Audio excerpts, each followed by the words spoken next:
동기부여 영상 사실 좋습니다. 근데 쓰레기입니다.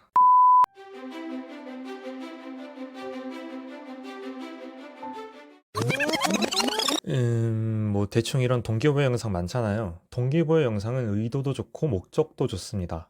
보다 많은 사람들이 더 나은 삶을 살게 하기 위함이잖아요. 하지만 실제로 좋은 것과 그것이 사회에 작용하는 것은 다릅니다. 보다 쉽게 설명해 볼게요. 돈 뭉치를 발견하더라도 전쟁통을 발견하면 땔감 정도밖에 들 수 없듯이 아무리 좋은 영상을 만들어도 받아들이는 내가 준비가 되어 있지 않으면 아무 소용이 없습니다. 유튜브에 동기부여라는 키워드로 검색을 하여 검색 필터를 위와 같이 설정하면 다음이 영상이 뜹니다. 위 영상이 조회수만 합해도 조회수가 1000만이 훨씬 넘습니다. 여러 번 시청을 하는 사람들을 감안하더라도 최소 300만 명 이상은 영상을 접했을 거라 생각해요. 그런데 이 영상을 시청하고 진심으로 변화한 분들은 과연 몇 분이나 될까요? 저는 1%도 안 될 거라 장담합니다. 그래서 오늘은 사람들이 흔히 말하는 작심삼일에 그치지 않고 동기부여 영상의 장점을 살려서 이를 정말로 잘 활용하는 방법을 영상에 담으려 합니다. 추가로 동기부여 영상에서 공통적으로 말하는 몇 가지 잘못된 이야기들도 담아보려 하는데요.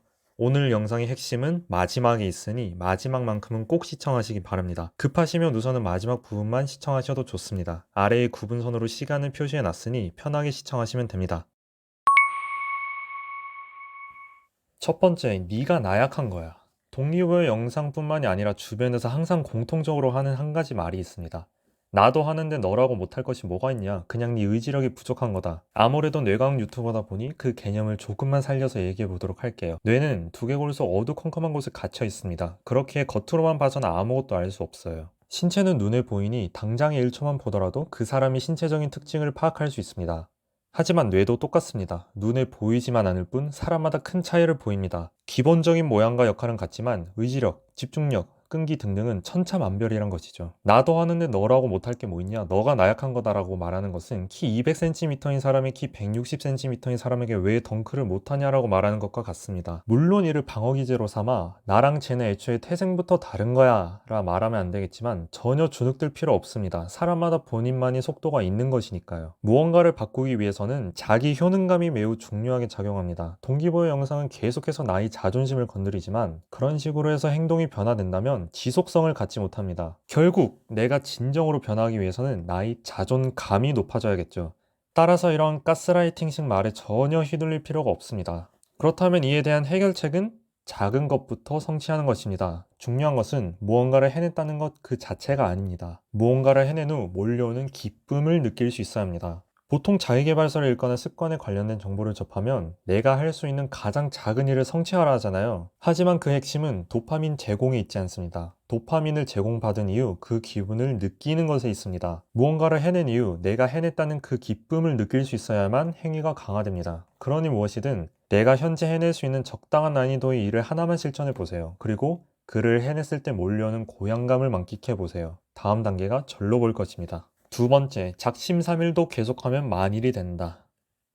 명명백백한 개소리입니다. 다짐이 오래가지 못하는 이유는 정해져 있습니다. 우리에게 동기를 부여해주는 대표적인 물질들은 도파민과 세로토닌입니다. 도파민은 과정 속에서 제공받을 수 있으니 그렇다 쳐도 세로토닌은 72시간이 지나면 급감합니다. 무언가를 시작하면 화성을 갈 수 있을 듯한 자신감이 생기나 일순간일 뿐입니다. 신년 목표를 세우고 무언가 새롭게 시작하면 이미 성공한 나의 모습이 그려지고 평생 그 기분이 지속될 것 같잖아요. 도파민이랑 세로토닌이 많이 나와 일순간 느끼는 기분일 뿐입니다. 무언가를 계속하기 위해서는 과정 자체를 즐겁게 여겨야 합니다. 하지만 순간에만 작심하면 그를 지속할 수 있을까요? 절대 없을 것입니다. 그래서 지속성을 위한 한 가지 무기를 손에 쥐어드리도록 하겠습니다. 무언가를 계속하기 위해 필요한 두 가지는 흥미와 의미입니다.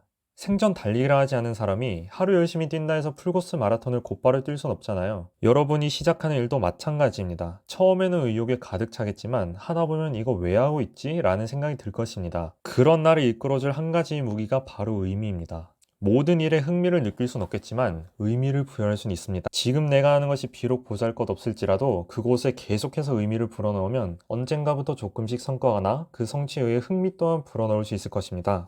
세 번째, 갓생살기. 찬물 샤워, 미라클 모닝, 디지털 디톡스 등은 의미의 연장선입니다. 찬물 샤워, 솔직히 고통스럽잖아요. 미라클 모닝, 상당히 힘듭니다. 디지털 디톡스는 어련할까요? 아마 셋 중에 가장 힘들 것입니다.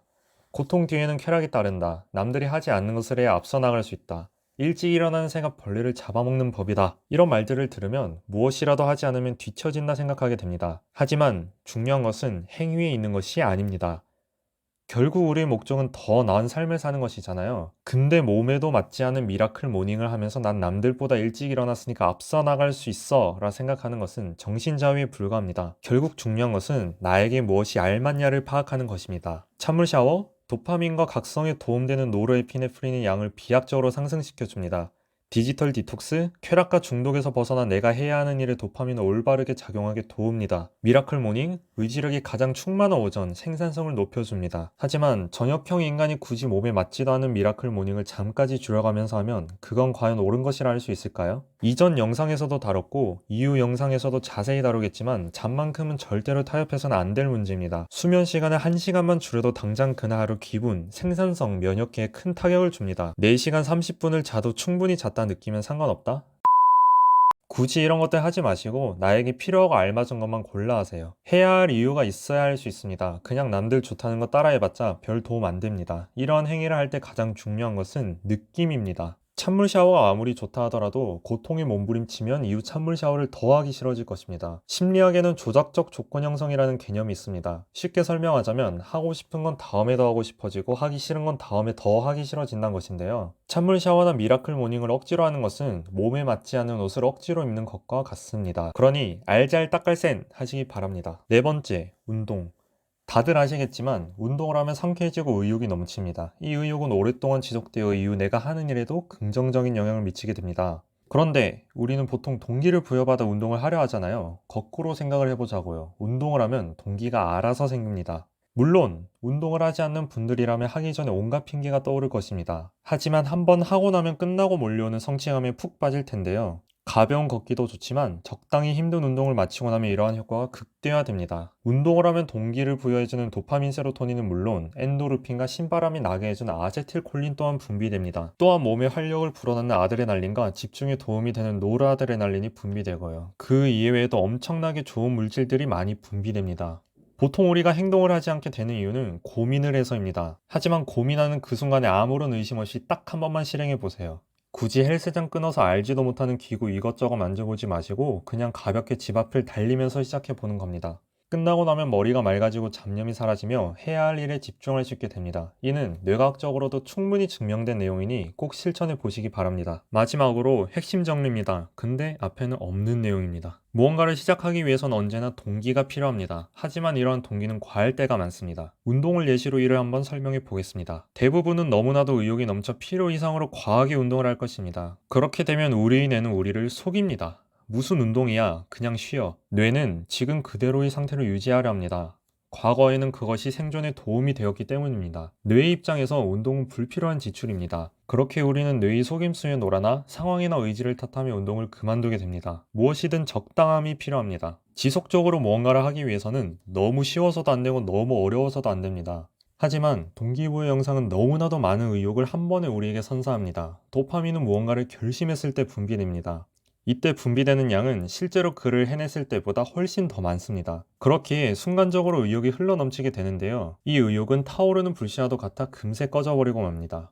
결국 지속성을 띠기 위해서는 하루하루 해나가며 성취하는 느낌을 차곡차곡 쌓아나가는 것이 가장 중요합니다. 해냈다는 성취감보다는 해낸 후에 몰려오는 그 기쁨을 만끽하는 것이 핵심입니다. 그 기쁨은 다음에 내가 다시 그 일을 하게 하는 좋은 원동력이 될 것입니다. 그리고 그렇게 하루하루를 보내다 보면 어느새 내가 원하는 나의 모습에 근접해 있을 것입니다. 동기부여 영상을 통해 시작을, 꾸준함을 통해 완성을, 민들레 홀씨처럼 여러분의 노력이 다른 사람에게도 좋은 영향을 주는 그 날을 기대하며 오늘 영상도 마치도록 하겠습니다. 영상 시청해 주셔서 감사합니다.